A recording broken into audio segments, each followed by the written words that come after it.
పాలేరు వాగు ఉధృతంగా ప్రవహించడంతో ఎన్టీఆర్ జిల్లా గరికపాడు వద్ద వంతెనకు ఆనుకుని ఉన్న రహదారికి గండిపడింది. కోతకు గురైన జాతీయ రహదారిని తెలంగాణ మంత్రి ఉత్తమ్ కుమార్ రెడ్డి పరిశీలించారు. అనంతరం రహదారిని ఏపీ ఇంజనీరింగ్ అధికారులు పరిశీలించారు. రహదారి మరమ్మతులు తీసుకోవాల్సిన చర్యలపై ఎన్హెచ్ఏఐ సిబ్బంది ఆర్ఎన్బి అధికారులతో చర్చించారు. గరికపాడు వద్ద తాజా పరిస్థితిని మా ప్రతినిధి ఈశ్వర్ అందిస్తారు. ఏపీ తెలంగాణ రెండు తెలుగు రాష్ట్రాలకు వారధిగా ఉన్నటువంటి NH-65 పైన వాహనాలు నిలిచిపోయాయి. నిన్న మధ్యాహ్నం 2 గంటల నుంచి కూడా ఇటు రెండు తెలుగు రాష్ట్రాలకు సంబంధించినటువంటి వాహనాలకు మొత్తం కూడా తీవ్ర అంతరాయం ఏర్పడింది. ప్రధానంగా చూసుకున్నట్లయితే ఆంధ్రప్రదేశ్ రాష్ట్రం ఎన్టీఆర్ జిల్లా గరికపాడు వద్ద ఉన్నటువంటి ఫ్లైఓవర్కి ఆనుకుని ఉన్నటువంటి రహదారి ఏదైతే ఉందో ఆ రహదారి మొత్తం కూడా నిన్న పాలేరు వాగు ఉధృతంగా కొనసాగడంతో ఇక్కడ ఈ రహదారికి ఫ్లైఓవర్ కానుకున్న రహదారికి గండిపడి కోతకు గురై మొత్తం కూడా ఇక్కడ ఈ రహదారి మొత్తం కూలిపోయిన పరిస్థితి అయితే ఉంది. దీనిపై ఇప్పటికే అధికారులు కూడా ఎప్పటికప్పుడు సమీక్షిస్తూ దీనికి వెంటనే ప్రత్యామ్నాయ చర్యలు తీసుకునే విధంగా కూడా ప్రయత్నాలు చేస్తున్నారు. ప్రస్తుతం ఇక్కడ ఈ ఫ్లైఓవర్ పైన ఇంజనీరింగ్ అధికారులు ఉన్నారు, ఏపీకి చెందినటువంటి ఇంజనీరింగ్ అధికారులు ఉన్నారు. ఈ ఫ్లైఓవర్కి తాత్కాలికంగా ఏమైనా చేయవచ్చా, ప్రస్తుతానికి రాకపోకలకి చేయడానికి ఏమైనా అవకాశం ఉందా అనే అన్ని ప్రయత్నాలను కూడా వీళ్ళు చేస్తున్నారు. అన్ని విధాలుగా కూడా ఆలోచనలు చేస్తున్నారు. ఇప్పటికే సీఎం నారా చంద్రబాబు నాయుడు కూడా దీనిపై దృష్టి సారించారు. రెండు రాష్ట్రాలకు సంబంధించినటువంటి జాతీయ రహదారి కావడంతో యుద్ధ ప్రాతిపదికన వీటికి సంబంధించినటువంటి రహదారికి మరమ్మతులు చేపట్టాలని చెప్పి, అదేవిధంగా ఈ ఫ్లైఓవర్కి అనుసంధానంగా ఉన్న రహదారిని కూడా యుద్ధ ప్రాతిపదికన అందుబాటులో తీసుకోవాలని కూడా ఆదేశాలు జారీ చేశారు. దీంతో ఇంజనీరింగ్ అధికారులు అయితే ఎప్పటికప్పుడు దీనిపై సమీక్ష నిర్వహిస్తున్నారు. ఎలా చేస్తే బాగుంటుంది అనేది కూడా తీవ్ర కసరత్తులు చేస్తున్నారు. ఈ నేపథ్యంలోనే పాలేరు వాగు ఉధృతంగా కొనసాగుతుంది. అయితే ఈ ప్రవాహం అనేది తగ్గిన తర్వాత ఇక్కడ ఈ గండికి కొన్ని బండరాలు వేసి దానిపైన ఏమన్నా తాత్కాలికంగా రోడ్డు వేసి ఈ ఫ్లైఓవర్కి అనుసంధానం చేయొచ్చు అనే విధంగా కూడా ప్రయత్నాలు చేస్తున్నారు. ప్రస్తుతం అయితే ఇంకా ఇంజనీరింగ్ అధికారులు అయితే దీనిపైన ముమ్మరంగా ప్రయత్నాలు అయితే కొనసాగుతున్నాయి. ఇప్పటికే ఇక్కడ తెలంగాణకు చెందినటువంటి నీటిపారుదల శాఖ మంత్రి ఉత్తమ్ కుమార్ రెడ్డి అయితే ఇక్కడికి ఈ ఘటనా స్థలానికి చేరుకున్నారు. ఇక్కడ ఈ ప్రాంతాన్ని మొత్తాన్ని కూడా పరిశీలించారు. దీనికి ఇక్కడ ఏమన్నా ఆల్టర్నేట్గా ఏమైనా చేయొచ్చు అనే విధంగా కూడా ఉత్తమ్ కుమార్ రెడ్డి కూడా ఆలోచనలు చేశారు. ఇక్కడ తెలంగాణ చెందినటువంటి అధికారులు కూడా వచ్చి ఈ ప్రాంతాన్ని పరిశీలించారు. ఇటు రెండు రాష్ట్రాలకు సంబంధించినటువంటి అధికారులు, ఇంజనీరింగ్ అధికారులు కూడా దీనిపైన ఇప్పటికే అన్ని ప్రయత్నాలు కూడా చేస్తున్నారు. ఎందుకంటే ఈ జాతీయ రహదారి NH-65 కావడంతో నిత్యం వేలాది సంఖ్యలో ఇటు వాహనాలు వెళ్లే రహదారి కావడంతో దీన్ని ఉన్నపలంగా కూడా యుద్ధ ప్రాతిపదికన కూడా అందుబాటులో తీసుకోవాలని అయితే అన్ని రకాల చర్యలు కూడా తీసుకుంటున్నారు. అయితే ఈ రహదారికి అంతరాయం ఏర్పడటంతో నిన్న మధ్యాహ్నం 2 గంటల నుంచి కూడా ఇటు రాకపోకలు అయితే పూర్తిగా నిలిచిపోయాయి. దీంతో వాహనదారులు ఇక్కడ ఉన్నటువంటి ప్రయాణికులు అయితే తీవ్ర అవస్థలు పడుతున్నారు. నిన్న మధ్యాహ్నం నుంచి కూడా కొంతమంది వాహనాలు వేసుకుని వచ్చిన వాళ్ళందరూ కూడా ఇక్కడే నిలిచిపోయిన పరిస్థితి అయితే నిలిచింది. ఇటు వెనక్కి కూడా ఇటు నందిగామ వద్ద, అదేవిధంగా పెనుగంచిపల్లి వద్ద కూడా ఈ వాహనాలు వెళ్ళడానికి లేని పరిస్థితుల వల్ల అక్కడ చెరువులు వాగులు పొంగడం వల్ల వెనక్కి వెళ్ళే పరిస్థితి లేదు. అదేవిధంగా ఇటు ముందుకు వచ్చే పరిస్థితి లేకపోవడం తీవ్ర అవస్థలు అయితే పడుతున్నారు. ఇక్కడ మనతో పాటు కొంతమంది స్థానికులు వాళ్ళని అడిగి తెలుసుకోవచ్చు. ఈ వాగు ఎప్పటి నుంచి ఇలా ఉధృతంగా కొనసాగుతుంది, తర్వాత ఈ గండి ఎప్పుడు పడింది, ఇది మొత్తం కూడా మనతో పాటు స్థానికులు ఉన్నారు, వాళ్ళని అడిగి తెలుసుకుందాం. చెప్పండి, మీరు ఈ గండి ఎప్పుడు పడింది, ఎప్పటి నుంచి ఇలా ప్రాబ్లంగా ఉంది? నేను వచ్చిన వరదలకి ఏదైతే విజయవాడ హైదరాబాద్ హైవే ఉందో రామాపురం అడ్డు దాటిన తర్వాత ఆ బ్రిడ్జి కొంత భాగం తెగిపోవడం జరిగింది. మరి అప్పటి నుంచి కూడా జల యంత్రాంగం అప్రమత్తమై ప్రజల్ని ప్రస్తుతానికి రవాణా ఆఫ్ చేశారు.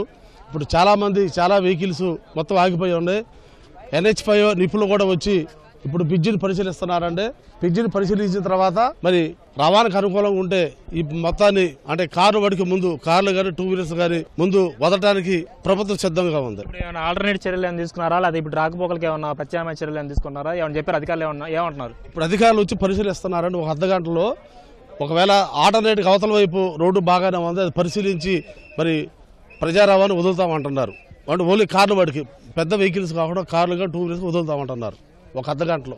మనతో పాటు మరి కొంతమంది స్థానికులు ఉన్నారు, రెడీ చేసుకుందాం. ఏంది ఇప్పుడు ఏ సమయం నుంచి ఇప్పుడు రాకపోకలు మొత్తం ఆగిపోయినాయి?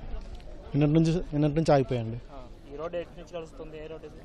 విజయవాడ టు హైదరాబాద్ అండి. విజయవాడ టు హైదరాబాద్ వెళ్తుంది. మనతో పాటు కొంతమంది స్థానికులు ఉన్నారు, వాళ్ళని అడిగి తెలుసుకుందాం. ఈ రాకపోకలు ఎప్పటి నుంచి నిలిచిపోయాయి, ప్రజలకి ఇక్కడ స్థానికులకి ఏమైనా ఇబ్బంది పడుతున్నారా, ఎలా ఉంది ఇక్కడ పరిస్థితి ఏంటి? గరికపాడు దగ్గర జగ్గేపేట అంటే తెలంగాణకి ఆంధ్రాకి బోర్డర్ ఇది. తెక్కలపాడు అనే విలేజ్ దగ్గర ఇక్కడ మరి రోడ్డు మొత్తం కూడా కొట్టపోవడం జరిగింది, 1 వే. మరి నిన్న ఈవినింగ్ నుంచి కూడా రాకపోకలు మొత్తం కూడా బంద్ అయిపోయినాయి. దాని ద్వారా మరి ప్రజానీకం మొత్తం కూడా టువర్డ్స్ కోదాడ కానీ మిర్యాలగూడ హైదరాబాద్ వెళ్లే వాళ్ళు మొత్తం కూడా ఇక్కడ ట్రాఫిక్ లో తెలియక వచ్చి ఇరుక్కోవడం జరిగింది. ఇప్పుడే మేము NHA అధికారులని RNB అధికారులను కూడా రిక్వెస్ట్ చేస్తా ఉన్నాం. ఒక రోడ్డు అంతా కూడా బాగానే ఉంది కాబట్టి మరి కనీసం కార్లకి మోటార్ సైకిల్ కన్నా మరి అవకాశం ఇవ్వండి. ఎందుకంటే నిన్న రాత్రి నుంచి కూడా కొంతమంది ఫ్యామిలీస్తో వచ్చి రోడ్డు మీద కూర్చొని ఉన్నారు. మరి వాళ్ళకి కనీసం కావాల్సిన పాల ప్యాకెట్లు కానీ లేకపోతే భోజనం కానీ టిఫిన్ కానీ కూడా అందించలేని పరిస్థితుల్లో ఉన్నారు.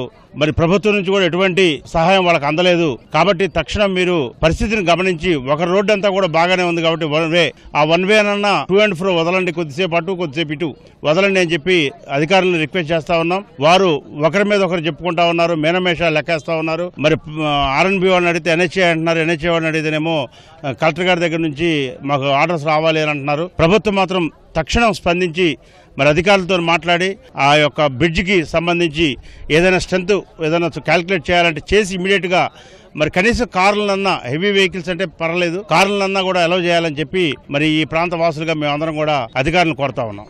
ఎప్పటి నుంచి రాకపోకలు నిలిచిపోయాయి, అసలు ఎలా ఉంది ఇక్కడ పరిస్థితి ఏంటి? నిన్న మధ్యాహ్నం నుంచి ఇక్కడ నుంచి రాకపోకలు ఆగిపోయినాయి. ఇక్కడ కార్లు మొత్తం వెహికల్స్, హెవీ వెహికల్స్ మొత్తం ఆగిపోవడం వల్ల ఫ్యామిలీస్, చిన్న చిన్న పిల్లలు కార్లలో ఉండిపోయి రాత్రి భోజనాలు లేక, రాత్రి నిద్ర లేక ఇక్కడ వాళ్ళు చాలా సఫర్ అవుతున్నారు.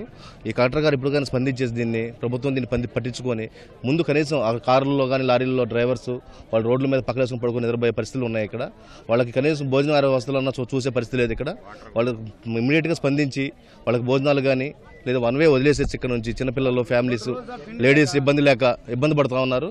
వాళ్ళని స్పందించుకుని పట్టించుకునే దిక్కు కూడా లేకుండా ఉంది పరిస్థితి ఇక్కడ రోడ్డు మీద. ఇప్పటికైనా కలెక్టర్ గారు స్పందించి ఈ వన్ వే అన్న వదిలేసేసి, సార్ చెప్పినట్టు కాసేపు అటు కాసేపు ఇటు వదిలేసేసి, వన్ వే వదిలేసేసి పిల్లల్ని ఆదుకోవాల్సిందిగా కోరుతా ఉన్నాం. మనతో పాటు మరి కొంతమంది స్థానికులు ఉన్నారు. అసలు ఈ రాకపోకలు మొత్తం రెండు తెలుగు రాష్ట్రాలకు సంబంధించినటువంటి ప్రధాన మార్గం ఇది, జాతీయ రహదారి. ఇక్కడ రాకపోకలు నిలిచిపోయాయి. మనతో పాటు మరి కొంతమంది స్థానికులు ఉన్నారు, వీళ్ళు అడిగి తెలుసుకుందాం. ఎప్పటి నుంచి రాకపోకలు నిలిచిపోయాయి, ఇక్కడ అసలు పరిస్థితి ఎలా ఉంది ఏంటి?